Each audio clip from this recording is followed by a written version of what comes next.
بسم اللہ الرحمن الرحیم۔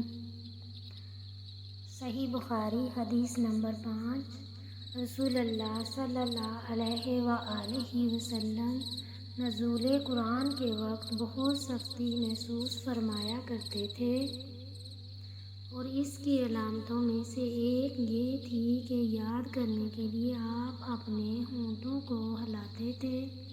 ابن عباس رضی اللہ عنہ نے کہا، میں اپنے ہونٹ ہلاتا ہوں جس طرح آپ ہلاتے تھے۔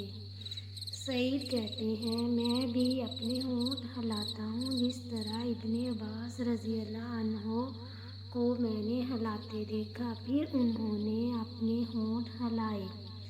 ابن عباس رضی اللہ عنہ نے کہا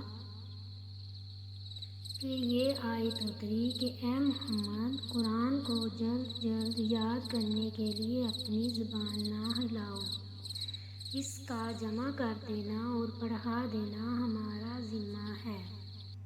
حضرت ابن عباس رضی اللہ عنہ کہتے ہیں، یعنی قرآن آپ صلی اللہ علیہ وآلہ وسلم کے دل میں جما دینا اور پڑھا دینا ہمارے ذمہ ہے۔ پھر جب ہم پڑھ چکیں تو اس پڑھے ہوئے کی اتباع کرو۔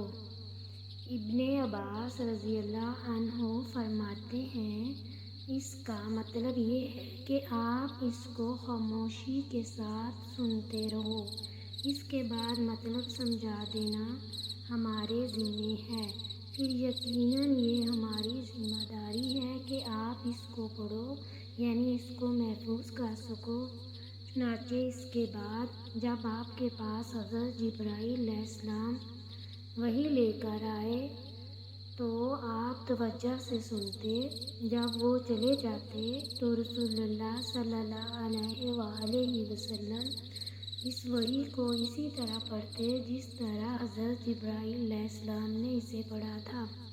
صحیح بخاری حدیث نمبر 5، کتاب وحی کے بیان میں۔ شکریہ۔